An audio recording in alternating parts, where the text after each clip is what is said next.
J'avais 42 ans, mais ma vraie vie est née à 42 ans, est née en 73 ou 74. Et nous avons vécu notre adolescence et une adolescence racontée. Nous avons dit le récit. Et nous avons été sans jugement, sans hiérarchie, mais toujours avec l'intérêt de l'autre. On n'a pas de jugement, on ne se juge pas entre nous, ça fait partie de la loi de la famille. On ne se juge pas, chacun peut raconter ce qu'il veut.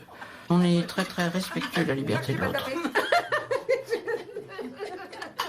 Quand les parents ont divorcé, on nous a dit « Ah mais pauvres petits, vous avez des parents divorcés, tout ça ». Donc c'était déjà assez difficile pour nous, mais en plus on nous enfonçait complètement, quoi.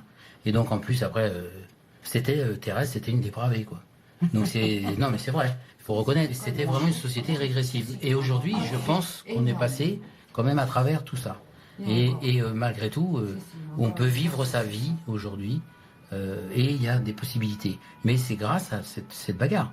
Moi je me rappelle très bien Thérèse, ce mouvement de l'avortement en particulier, c'était clandestin, ça se passait ici.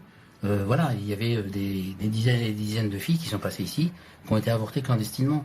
Je veux dire, faut se rappeler comment était le pays à cette époque. Elles arrivaient en rasant les murs en disant « je vais avorter ». Mais il faut le gueuler, il faut se donner le droit d'avorter.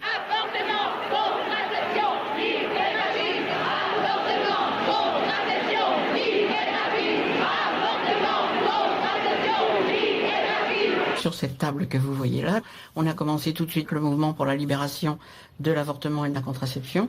Et ça a été une période absolument fabuleuse, extraordinaire.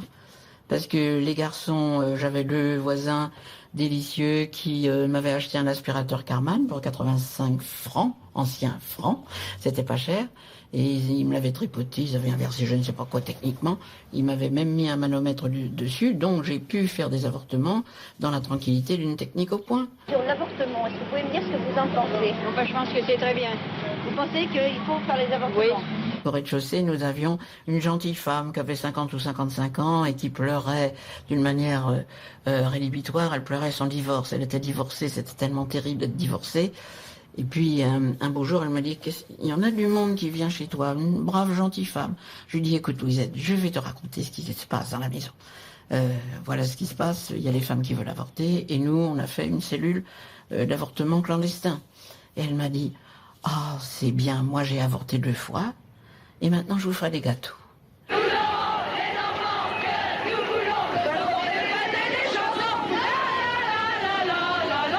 C'était émouvant, on était toutes comme des folles, on voulait gagner la loi Veil.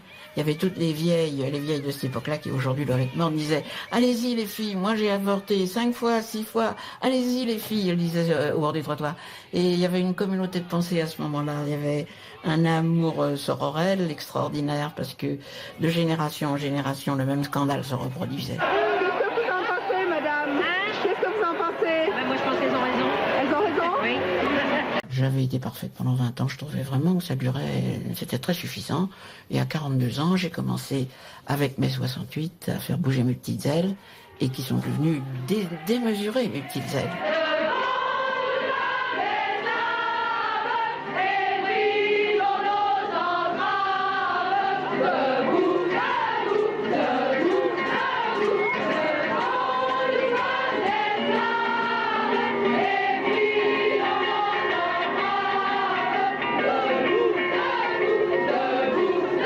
Le début de mai 68 pour les femmes, ça a été je peux pas vous dire, des écluses qui s'ouvraient, des fleuves de paroles qui couraient. On sentait qu'il y avait des millénaires de retenue, d'enfermement, de punition, de tout ce qui faisait que les femmes étaient les servantes de l'autre sexe. Tout simplement, ce qu'on aurait voulu, c'est que les mecs comprennent que leur place n'était pas là. Que dans ce premier temps de lutte pour la libération des femmes, la place des mecs est à la crèche ou en dehors. Et parce que j'ai retrouvé des amis, des sœurs, des compagnes de lutte, de militance, de résistance, de subversion, ces compagnes-là m'ont appris le corps autrement.